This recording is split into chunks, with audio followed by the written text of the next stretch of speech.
Olá, boa noite a todos. Meu nome é João Manzano, eu sou médico urologista aqui do Hospital Moriá e hoje nós estaremos aqui para um bate-papo sobre câncer de próstata, fechando aí esse mês do Novembro Azul, né, que é um mês de conscientização sobre as doenças do homem. Aqui nesse bate-papo, o Dr. Alberto Azobel e o Dr. Victor Cirucci, que já estão aqui conectando também e participarão desse bate-papo.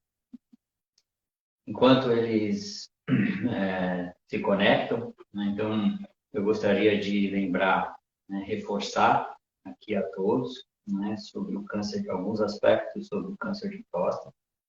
O câncer de próstata é um tumor, né, maligno dos órgãos sólidos mais frequente do homem, né, só perde para o câncer de pele. Segundo as estimativas, né, do Instituto Nacional do Câncer, a gente tem em torno de 66 mil diagnósticos de câncer de próstata todos os anos no Brasil.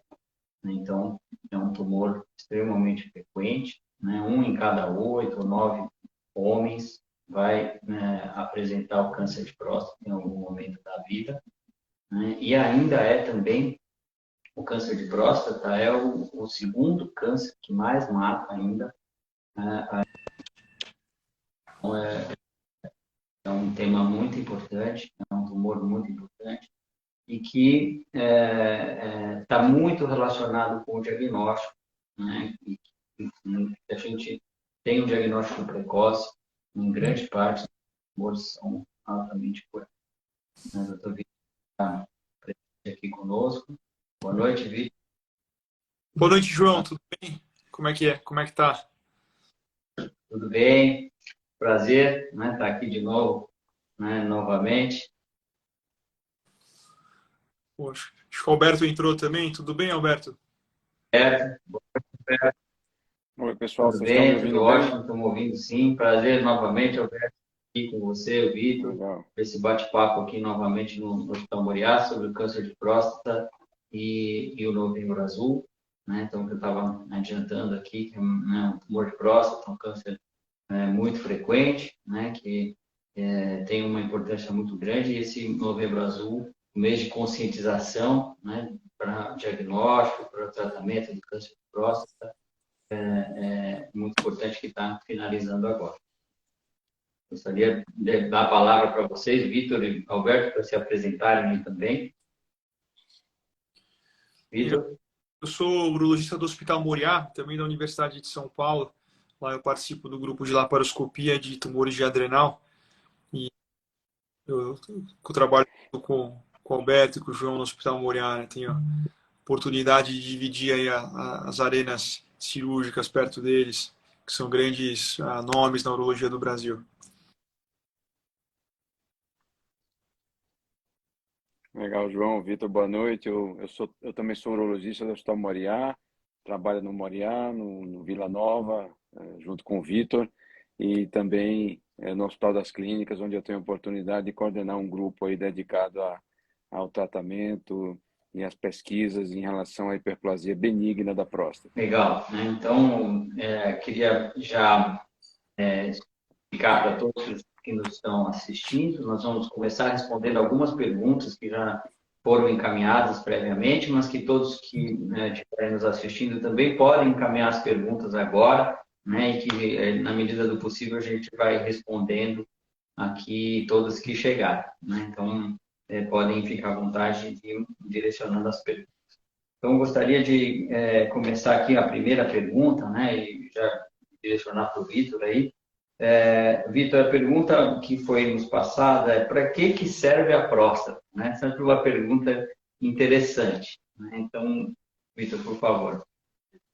Essa pergunta não é tão comum no consultório, eu escuto pouco, mas é uma pergunta, como você falou, que é importante. A próstata tem o tamanho de uma noz com casca, mais ou menos, e apesar de ser muito pequena em relação ao nosso corpo, e ser um órgão muito pequeno, vários problemas que surgem na próstata, e problemas muito comuns. A próstata faz parte do sistema reprodutor masculino.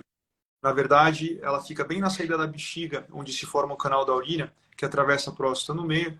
Então, quando ela, com o tempo, se ela, com os problemas que podem surgir na próstata, ela também influencia em sintomas urinários ou nos hábitos urinários. Mas a principal função dela é produzir o líquido seminal, que serve para nutrir e carregar os espermatozoides até o óvulo da mulher. Além disso, a próstata tem uma capacidade de se contrair, ela tem células de músculo, e isso ajuda a impulsionar o sêmen quando o homem ejacula. Então, ela faz um papel fundamental, na verdade, na reprodução do homem. E junto da próstata, a gente tem mais duas glândulas, que são as vesículas seminais, que também produzem a parte do líquido seminal, que se misturam aos espermatozoides, que são carregados no testículo e são impulsionados para frente. E sem a próstata, a gente não teria vida, provavelmente. Então, é uma glândula pequena, poucas pessoas conhecem, até chegar na idade que surgem as doenças da próstata, mas ela é muito importante para a vida humana. E só queria aproveitar, a próstata tem dois problemas que são bem comuns, que é o câncer de próstata e a hiperplasia da próstata. Hiperplasia é um nome médico que a gente dá para o crescimento benigno da próstata. E o câncer é uma coisa que todos conhecem, a gente escuta muito nesse mês de novembro. E tem um terceiro problema que seriam as prostatites, que são inflamações da próstata, que é um problema complexo, tem diversas causas, mas é um problema mais incomum. Os mais comuns é a hiperplasia e o câncer de próstata. Aproveitando, né, Vitor, você falou nesse aspecto do crescimento da próstata, né, que já é uma segunda pergunta que nos foi caminhada aqui, gostaria de já direcionar ao Alberto, perguntar. A pergunta é por que a nossa próstata cresce, né? Todo homem que vai envelhecendo, né, a gente sabe que depois de uma certa idade começa a ter problemas de próstata, né, principalmente pelo crescimento da próstata. E, Alberto, por que a nossa próstata cresce? Eu podia até começar essa resposta fazendo uma brincadeira, falando que eu estudo isso há 20 anos e ainda não sei. Mas a gente, de fato, a patogênese, a causa do crescimento benigno em nível celular, realmente ela ainda é pouco conhecida pela ciência médica. Nós conhecemos alguns fatores que estão intimamente ligados a esse crescimento. Por muitos anos foram considerados apenas fatores inexoráveis que a gente não poderia modificar, ou seja, o próprio envelhecimento e questões hereditárias, assim como alterações hormonais do próprio envelhecimento. Ou seja, fatos que a vida nos impõe, a gente tem que aceitar e apenas cuidar para abordar o problema da melhor maneira possível. Nos últimos anos, começaram a se aventar possíveis causas modificáveis que estariam relacionadas com esse aumento benigno, sobretudo o que a medicina chama hoje de síndrome metabólica.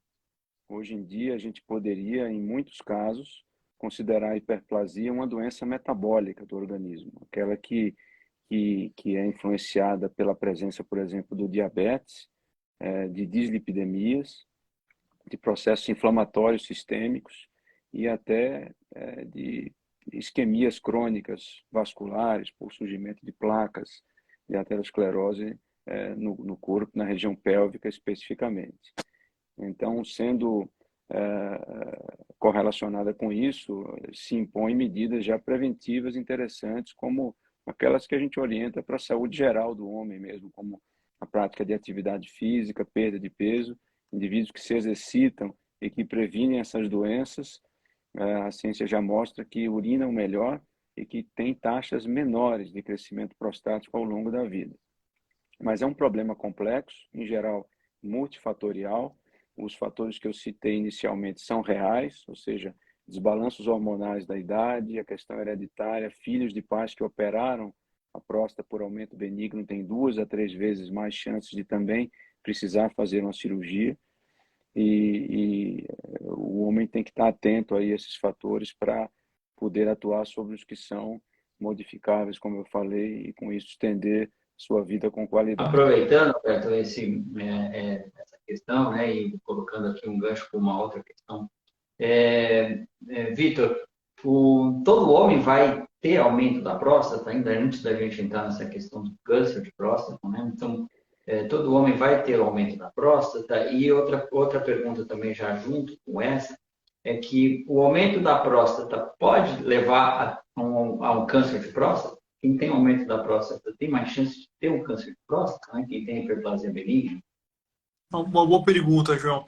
Nem todo homem tem o aumento da próstata. A estatística é que cerca de 90% dos homens vão ter a hiperplasia ou crescimento benigno. E agora é importante saber que, apesar de ser um problema comum, nem todos que têm a próstata têm problema para urinar. E ao contrário do que a maioria pensa, nem sempre o volume da próstata se correlaciona com a intensidade dos sintomas. Geralmente isso é verdade, né? Quanto maior a próstata, pior o homem urina, mas tem homens que têm uma próstata muito pequena, que cresce saudável, e já urina super mal, e a gente tem que fazer tratamentos, né, algumas vezes. E tem homens que têm a próstata muito grande, e mesmo assim urinam de forma razoável, ou mesmo que tenham sintomas mais leves, a gente pode só acompanhar e não precisa fazer nenhuma intervenção. Agora, outra pergunta fundamental também. As pessoas confundem um pouco o crescimento benigno da próstata com câncer. São dois problemas distintos. E um não é fator de risco para o outro. Como o Alberto já falou, o mecanismo que é responsável pela formação do crescimento benigno é pouco compreendido. E o câncer já é algo que a gente tem algumas teorias mais fundamentadas, mas na prática são causas diferentes. Homens que têm hiperplasia nem sempre vão ter câncer e vice-versa. O que acontece é que ambos os problemas fazem o PSA subir. E o PSA a gente usa como uma ferramenta para a gente excluir ou pesquisar câncer de próstata. Então, a maioria dos homens em algum momento vai ter o PSA um pouco elevado, nem sempre é câncer, na grande maioria não é câncer, mas a gente sempre tem que pensar em excluir câncer de próstata. Então, quer dizer, um é fator de risco para o outro, ambos mexem com o PSA, mas não, quer dizer, uma não exclui a outra, né? A gente sempre tem que afastar câncer, que é a doença que tem as consequências piores. Legal. A gente sabe, né? Eu falei já inicialmente aqui no começo, né, sobre o câncer de próstata, que é um tumor aí mais frequente do homem, né? Que 1 em cada 8 homens, mais ou menos, segundo o INCA, vai ter câncer de próstata. Então, é um tumor muito prevalente. Pensando nisso, né, como muitos homens vão ter câncer de próstata, em torno de 66 mil câncer diagnósticos por ano no Brasil, existe alguma maneira que a gente possa fazer para prevenir o câncer de próstata? Né? Alguma coisa que a gente possa fazer que vai evitar aquela pessoa de ter o câncer de próstata? Alberto, o que você tem a dizer sobre isso? Então, João, infelizmente não. A melhor maneira de se proteger é, de fato, buscar o diagnóstico precoce. Os pacientes confundem isso um pouco. O fato dele ir ao urologista regularmente o protege no sentido de que, se ele tiver a doença, ele vai encontrar numa fase em que ele pode ser mais ajudado.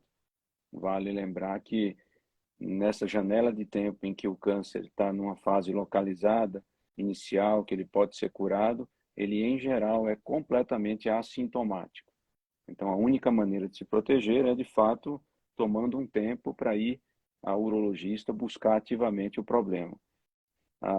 Em termos de prevenção, a gente conhece alguns fatores de risco, como o hábito de ingerir muita gordura animal na rotina, na sua dieta. Existem estudos até que correlacionam a incidência de câncer de próstata em países que têm alta taxa de ingesta de gordura animal, e esses países, que são, por exemplo, a América do Norte, os países escandinavos, costumam ter incidências mais elevadas de câncer que os países, por exemplo, orientais, onde a taxa de ingesta de gorduras animais é menor. E quando os orientais migram para esses países, depois de alguns anos, eles passam a apresentar a incidência do norte-americano, do nórdico europeu. Então, isso reflete, é um dado epidemiológico que reflete a importância do hábito, né, alimentar, no caso, na produção da patologia ou na predisposição do desenvolvimento do câncer. Do ponto de vista médico, existem duas medicações que já foram testadas como agentes quimiopreventivos, a finasterida e a dutasterida, conhecida por tantos. Mas os estudos que usaram essas medicações na tentativa de prevenir câncer de próstata, infelizmente, acabaram sendo inconclusivos no sentido de que, no grupo que usou essas medicações, acabaram surgindo alguns tumores um pouco mais agressivos, e isso fez com que as agências de controle sanitário dos países que realizaram esses estudos não permitissem que os laboratórios pusessem na bula que esses remédios se prestam para tal finalidade, apesar de que, na prática, em algumas clínicas urológicas renomadas, quando se está diante de uma família com alta prevalência de câncer, essas medicações acabam sendo usadas de forma muito específica, muito seletivas, porque a comunidade científica acabou acreditando, por último, que esse efeito da produção de tumores agressivos não se deveu, não estava relacionado com o uso dessas medicações. É um tema até hoje um pouco controvertido e a gente acaba não prescrevendo de rotina para o paciente que tem um risco normal. E com isso a gente acaba apenas fazendo um acompanhamento rotineiro. Essa questão é importante, né?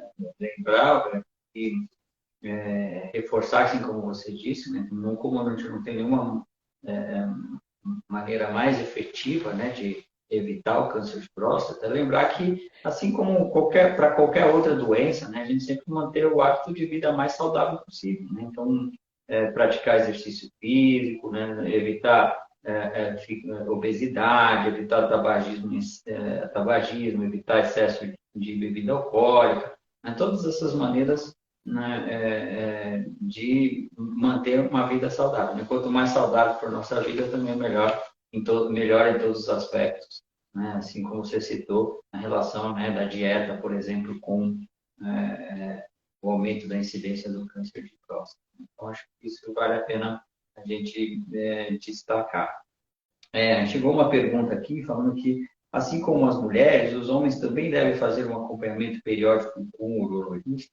A gente já comentou um pouquinho sobre isso, mas é um ponto importante, né? Porque o homem não tem aquele hábito, né? A rotina de fazer um acompanhamento médico periódico, como as mulheres começam desde cedo, né? Desde que são meninas, começam a ir no ginecologista e já se mantém esse hábito. E como a gente já foi destacado aqui, né, que o câncer de próstata ele não dá sintoma inicialmente, né? Então é muito importante essa procura espontânea, né, voluntária. Vitor, comenta mais um pouco sobre isso, sobre essa questão da periodicidade. Na verdade, isso é um consenso que o homem deve fazer acompanhamento para descobrir precocemente o câncer de próstata. O que a gente não sabe ainda muito bem, varia de país para país, é quando a gente deve começar. Tem alguns países que preconizam que você deve iniciar os exames de rotina com 55 anos, outros com 50. Aqui no Brasil tinha uma época que era 45, agora tem uma tendência a mudar para idades um pouco mais avançadas, né, para 50 anos ou 55, como é feito nos Estados Unidos. O fato é o seguinte, em 2008 tem um órgão federal dos Estados Unidos que concluiu que a gente não deveria fazer check-up de próstata de rotina. E eles aboliram o check-up e muitas instituições adotaram essa recomendação desse órgão federal. E o que aconteceu nos anos seguintes é que apareceram muitos homens com diagnóstico já de câncer de próstata metastático.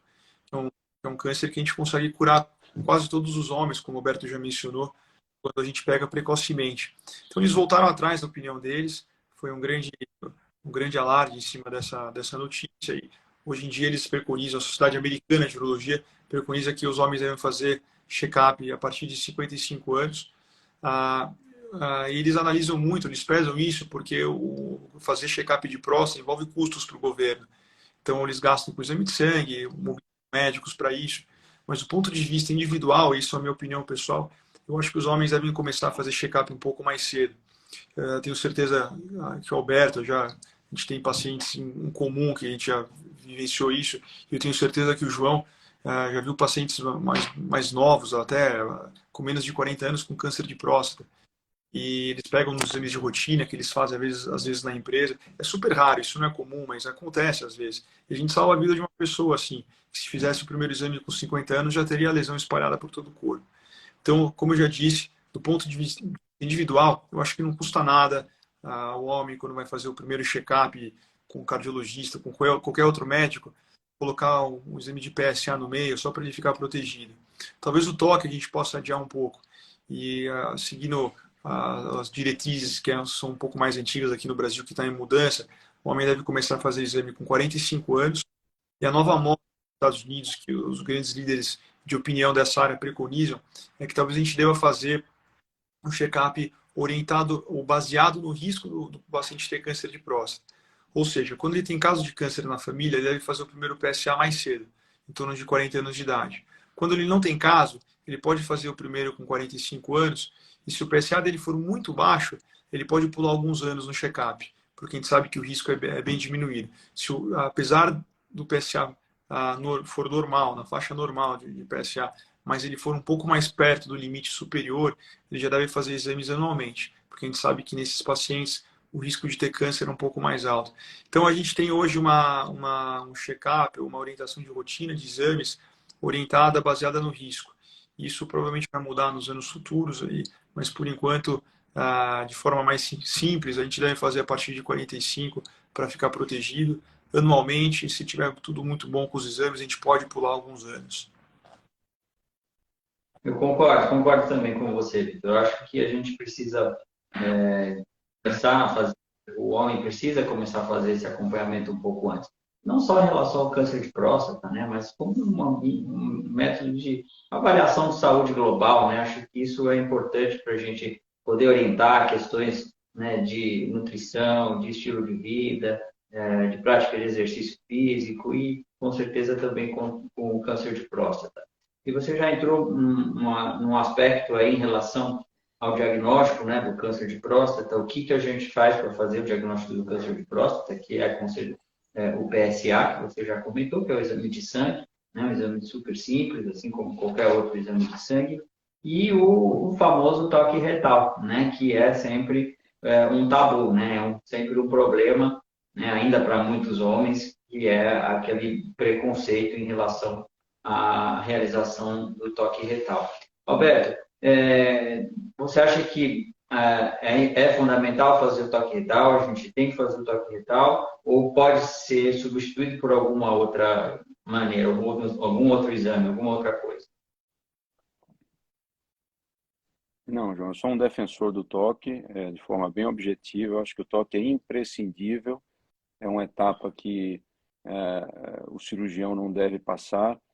É a única maneira do urologista ter uma percepção exata da consistência da próstata. Nenhum exame de imagem vai trazer essa informação.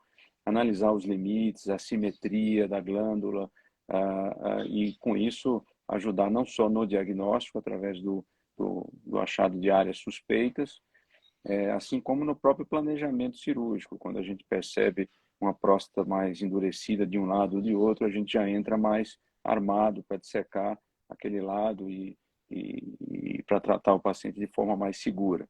O que ocorreu é que, com o advento do PSA, que é uma ferramenta não muito antiga, ele começou a ser disseminado em clínica na década de 90 apenas, até a década de 80 se usavam outros exames, a fosfatase ácida, fosfatase alcalina.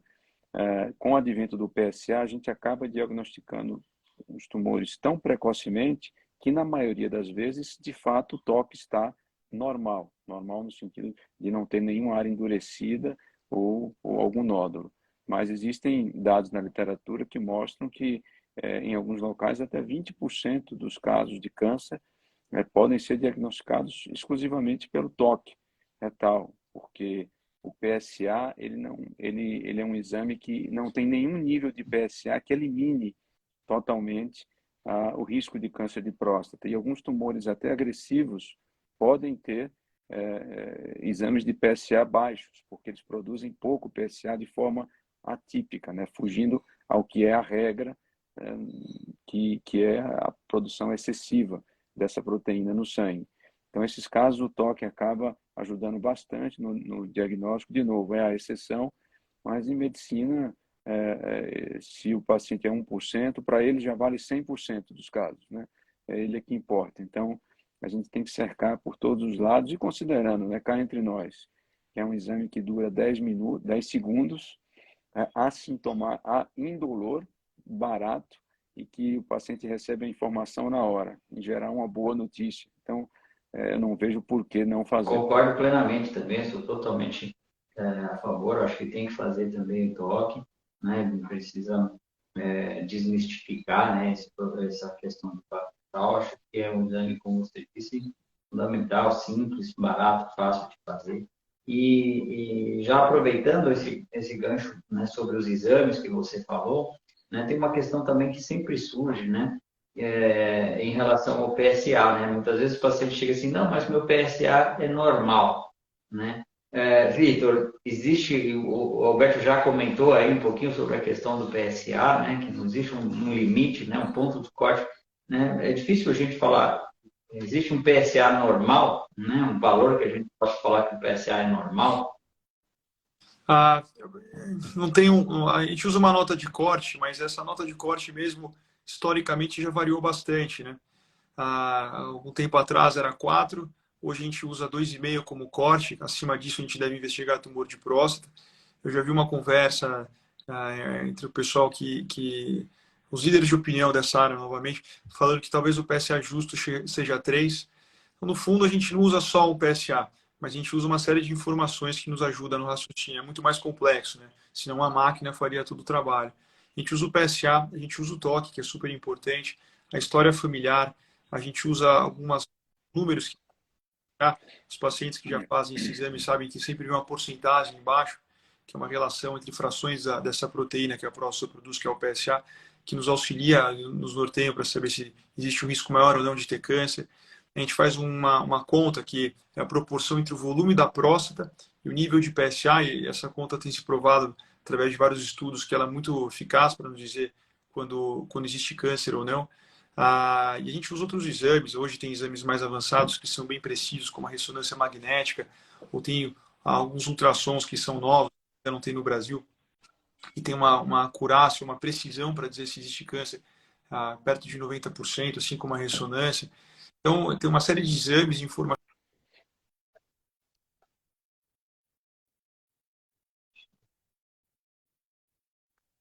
Lembrando que também a etnia envolve um risco, ou confere risco aumentado no de câncer.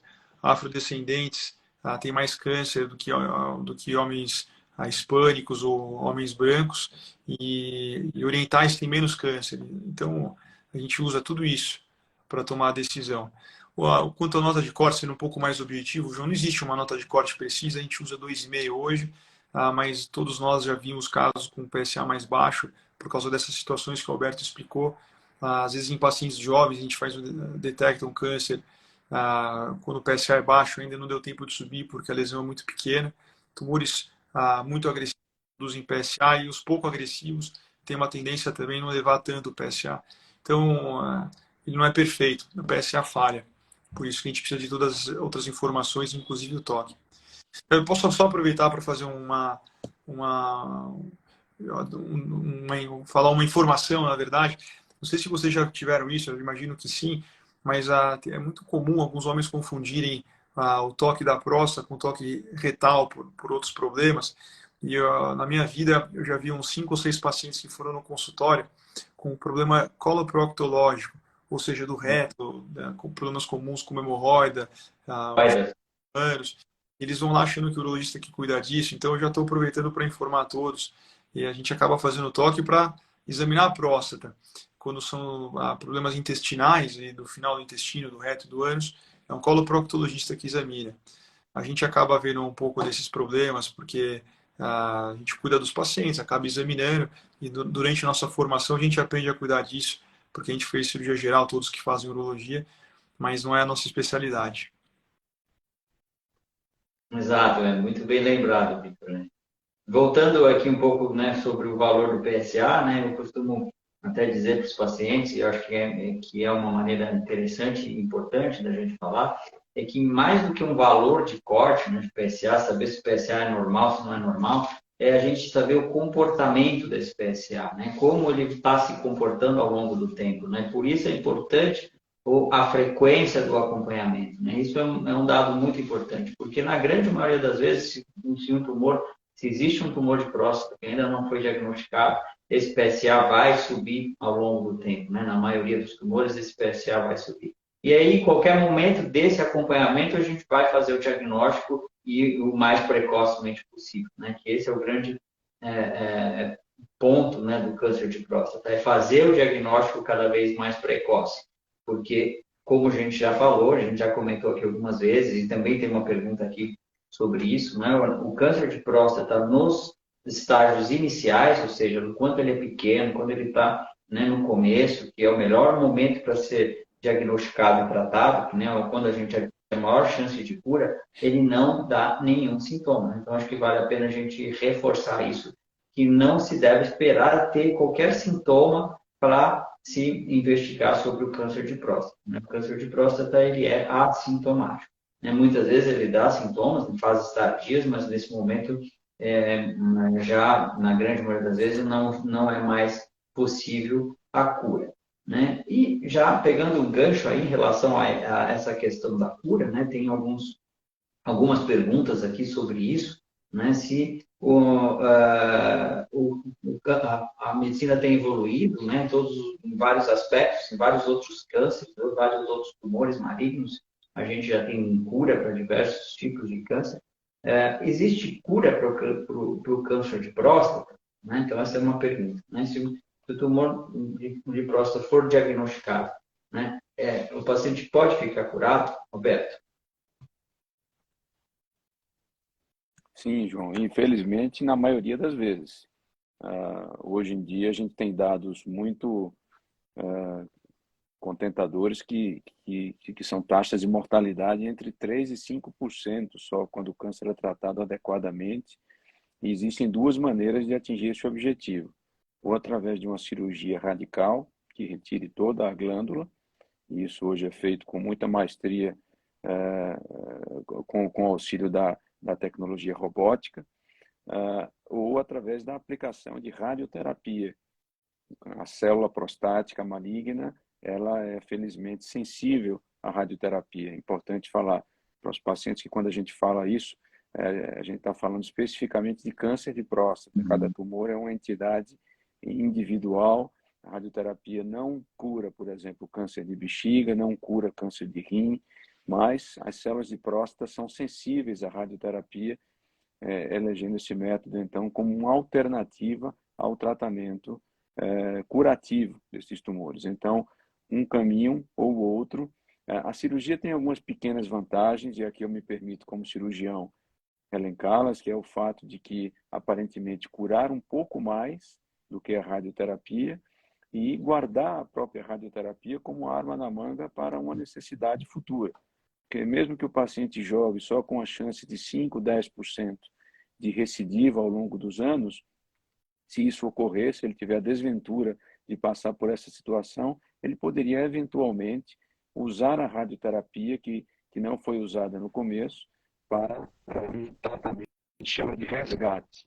Né? E se a radioterapia foi usada primeiro, às vezes a cirurgia se torna um método mais complicado de ser realizada, com taxas maiores de complicações, e isso não é interessante para o paciente. Então, nós, cirurgiões, eu acho que vocês compactuam também da mesma opinião, a gente acaba colocando a radioterapia como arma na manga para um uso potencial futuro e uma segunda chance real de cura, caso venha a desventura da cirurgia não funcionar como primeira tentativa. Sim, acho interessante a gente também voltar e reforçar esse aspecto, né, Alberto, que o diagnóstico precoce faz muita diferença no câncer de próstata. Né? O diagnóstico nas fases iniciais, a gente pode atingir altíssimas taxas de cura, né? Com a cirurgia a gente consegue, muitas vezes, o tumor inicial, mais do que 95% de chance de cura, como o Alberto já falou. Então, é muito importante esse aspecto do diagnóstico, né? O diagnóstico muito precoce. Então, isso a gente só vai conseguir com os exames de rotina, né? Não se deve esperar, então, sintomas. Seguindo aqui nas perguntas, né? Tem sempre aquele... bom, o Alberto já comentou bastante aqui sobre o tratamento do câncer de próstata, né? concordo também com você, Alberto. Eu acho que a cirurgia, hoje, com o avanço, né, tecnológico que teve, com o avanço da técnica, com o avanço dos equipamentos, com a cirurgia robótica, né, eu acho que, lógico que o tratamento é sempre individualizado, caso a caso, né, mas, de uma maneira geral, eu também concordo que a cirurgia sempre deve ser a primeira escolha, né, no tratamento do câncer de próstata, né, isso de uma maneira geral, né, porque a gente consegue atingir uma taxa de cura maior, né, e tem essa questão ainda da possibilidade da utilização da radioterapia futura nos casos de câncer mais agressivo ou quando o tumor volta. Né? Então, esse é um aspecto muito importante. E falando no tratamento do câncer de próstata, né, principalmente na cirurgia, que tem aquele medo, né, em relação à cirurgia da próstata, que é relacionado à impotência sexual. Vitor, fala para a gente aí um pouquinho sobre isso, né, e como que, por que isso ocorre, né, e como que a gente, né, faz para, né, evitar isso, tentar evitar isso, melhorar, né, esses resultados da cirurgia da próstata. Esse, infelizmente, João, é um problema que a gente não conseguiu corrigir de forma perfeita, apesar de tantos anos que a gente já faz cirurgia da próstata. Uma informação importante que as pessoas confundem um pouco: quando a gente faz cirurgias para doenças benignas da próstata ou para o crescimento benigno, a influência sobre a potência é muito baixo. Na verdade, a gente não chega perto dos nervos que fazem a ereção do homem. Elas passam perto da cápsula da próstata, e quando a gente faz a cirurgia de tratamento benigno, a gente não tira a cápsula, a gente tira só o interior da próstata. Quando a gente faz tratamento para câncer, a gente tem que tirar a cápsula e a gente acaba machucando esses nervos. Os nervos são muito delicados, são microscópicos, a gente não consegue enxergar.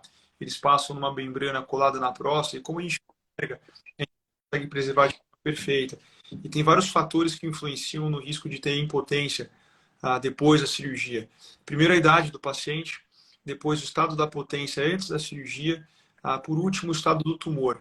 Se é um tumor grande que está chegando perto dos limites da próstata, a gente preserva essa região onde os nervos passam, a gente deixa o tumor para trás. Então, a gente às vezes tem que avançar, né, em cima dos nervos. Aí tem um terceiro fator, um quarto fator também, que é a experiência do cirurgião. Isso é uma coisa um pouco óbvia, né? Quem é inexperiente consegue ser menos preciso nessa hora, e quem tem muita experiência é mais delicado, então consegue preservar melhor os nervos. Então, tudo isso influencia na recuperação da potência. Felizmente, com o tempo, apesar de ser perfeito, as taxas têm melhorado. Eu acho que um dos fatores principais que influenciaram isso é a educação cirúrgica dos médicos atualmente. Com a cirurgia robótica, é muito mais do já aprender, porque ele tem um ensino muito controlado e que ele consegue assistir várias cirurgias, passa numa tela de televisão, num vídeo, e cirurgias gravadas de médicos do mundo inteiro. Quanto à cirurgia aberta, que é a cirurgia antiga, que tem um resultado bom também, o médico só consegue enxergar se ele estiver participando da cirurgia dentro. Então, antes dele começar a operar, ele vai ver poucas cirurgias. E não vou falar a minha opinião, eu faço os três jeitos, então minha opinião seria imparcial, mas eu vou falar o que a gente tem hoje na literatura. Existem três formas de a gente fazer a cirurgia da próstata. Dá para a gente fazer a cirurgia convencional, que é aberta, dá para fazer a cirurgia robótica ou a cirurgia laparoscópica.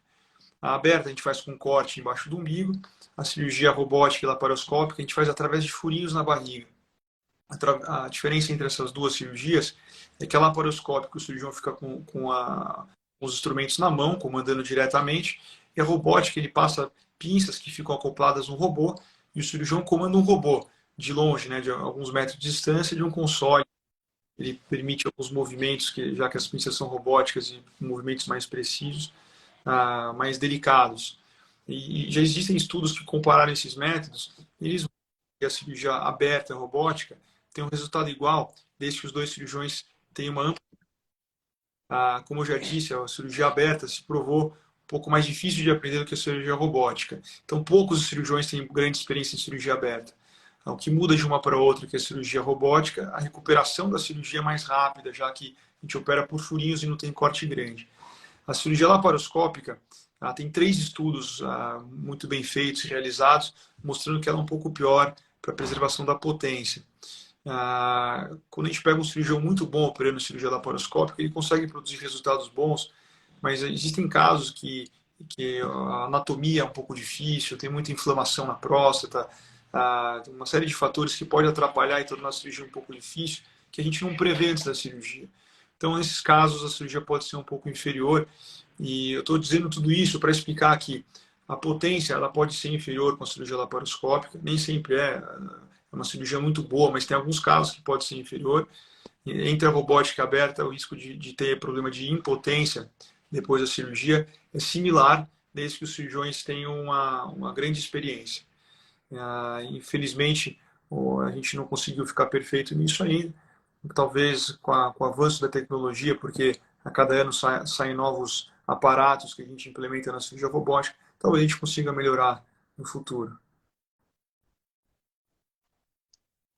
Muito interessante, Vitor, e também reforçar aqui mais uma vez, né, assim como você falou, que o grau do tumor, né, o estágio do tumor, é muito importante também no resultado em relação à potência sexual. Né? Quanto mais precoce for o tumor, né, melhor é o resultado, né, da cirurgia, porque a gente consegue fazer uma cirurgia mais próximo da próstata, né? E assim a gente vai preservar mais os nervos, vai ter menos risco de machucar os nervos, né, que vai causar a impotência sexual. Então, mais uma vez, né, o diagnóstico precoce, né, a consulta de rotina no urologista, né, que vai, né, fazer com que a gente faça um diagnóstico precoce, um tumor menor, um tumor inicial, vai ter um resultado muito melhor. Né? Então, esse é outro aspecto muito importante.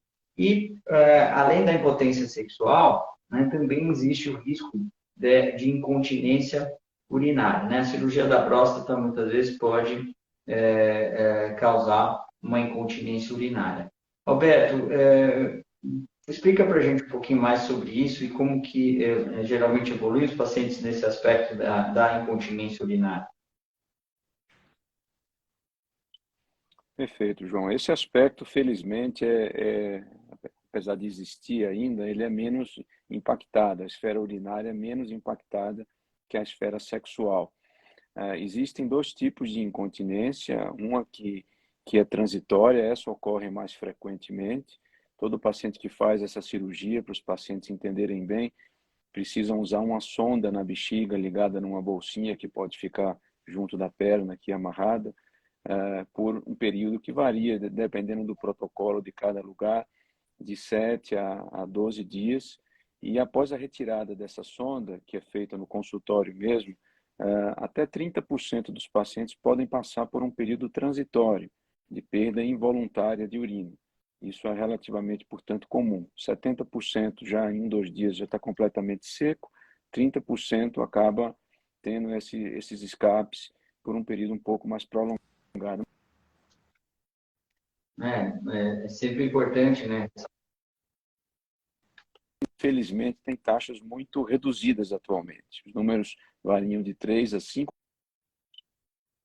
dos casos, e isso ocorre por lesão dos mesmos nervos que o Vitor citou, que regulam a potência sexual, a ereção, eles também são importantes para a inervação do assoalho pélvico, ou por lesão direta ao esfíncter, que é o músculo que contém a urina. Então, a cirurgia, ela quando é feita, a cirurgia radical pode potencialmente levar a esse tipo de complicação definitiva, que é o escape involuntário, em 3 a 5% dos casos. Felizmente, taxas muito baixas. E é importante lembrar, né, que tanto para a questão da potência como para a incontinência urinária, existem tratamentos e tratamentos muito efetivos. Caso o paciente caia nessa estatística, né, ele pode eventualmente corrigir completamente esses problemas através de pequenas intervenções que deixam ele completamente seco.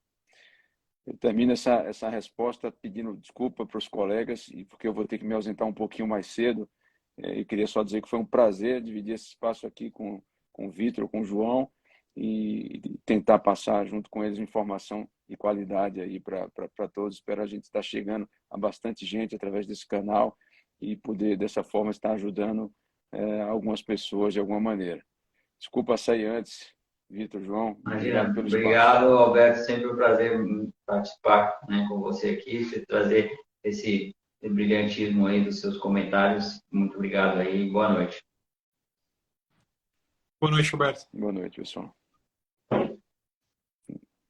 Bom, voltando a esse aspecto, né, Vitor, das sequelas da cirurgia, né, eu acho que é importante a gente reforçar, né, que também, mais uma vez, né, também está relacionado com outros aspectos do estilo de vida, né? Então, a gente sabe que tem diferenças, né, entre pacientes quando o paciente é obeso, não faz exercício físico, né, tem uma musculatura já mais flácida, né? Também tem relação com a idade, né? Nos pacientes mais jovens, as chances de sequelas são menores, né? O retorno à continência urinária, o paciente volta a ficar mais continente, mais seco, mais rápido, né? Então tem relação com esse aspecto também do estilo de vida, né? Relacionado com a saúde de um modo geral. E aí também entra a importância dessas orientações, né, que o urologista também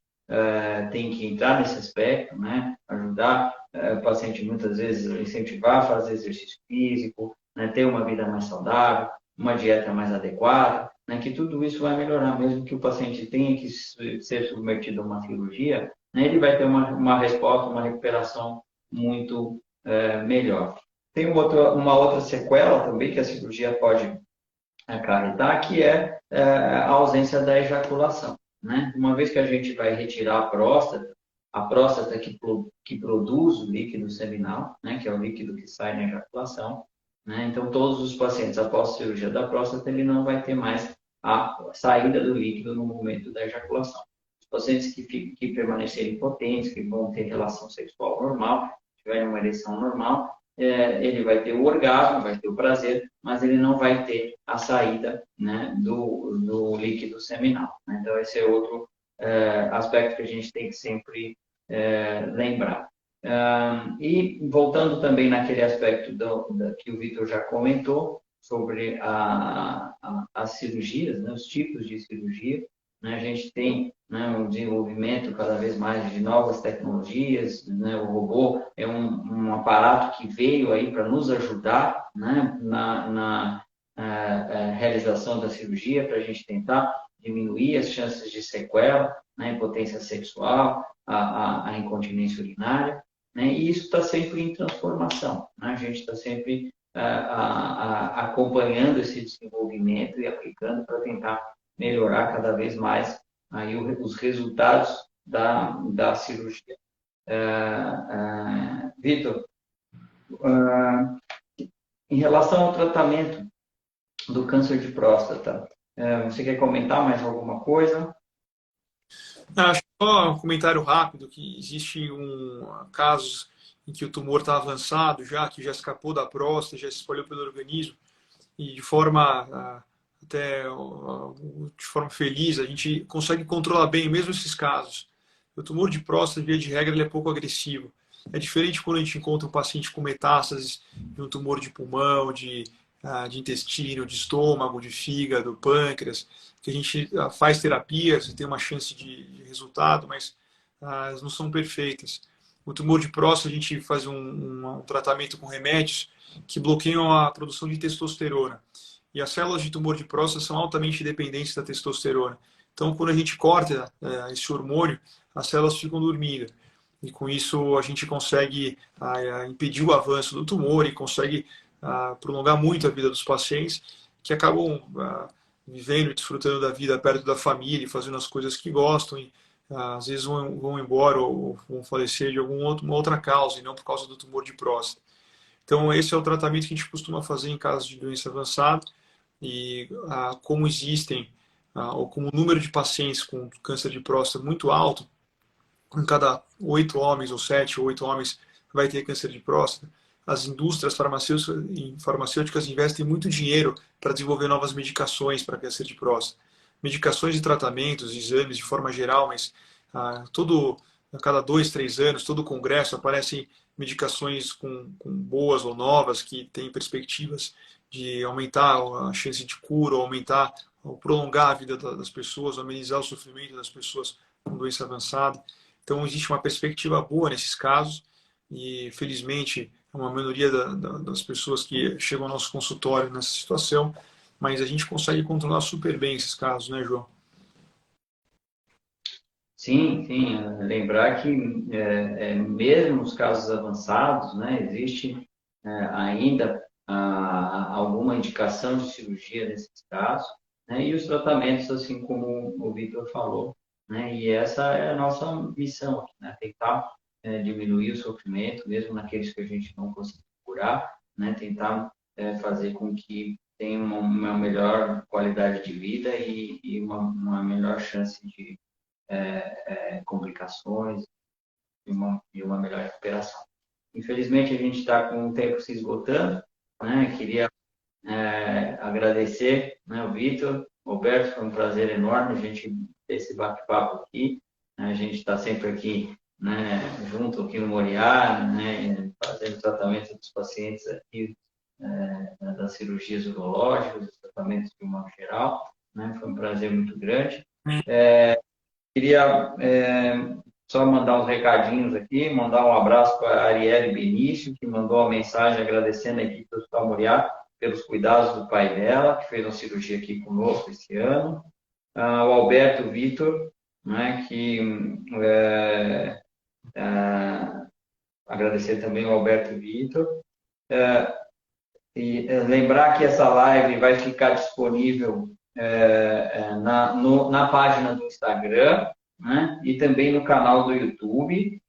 Mandar também um abraço para o Marcos Koshima, que está celebrando 1 ano também da cirurgia de prostatectomia total aqui no hospital. Né? Então, todos esses recados. Passar ao Vitor a palavra para as suas considerações finais. Né? Vitor, por favor. Acho que há 2 mensagens importantes. Primeiro aos homens, depois às mulheres. Aos homens, a gente começou falando de prevenção por causa desse mês de Novembro Azul. E fazer o check-up de próstata é super simples. É um exame de sangue que se colhe rapidamente no laboratório, fazer um toque retal.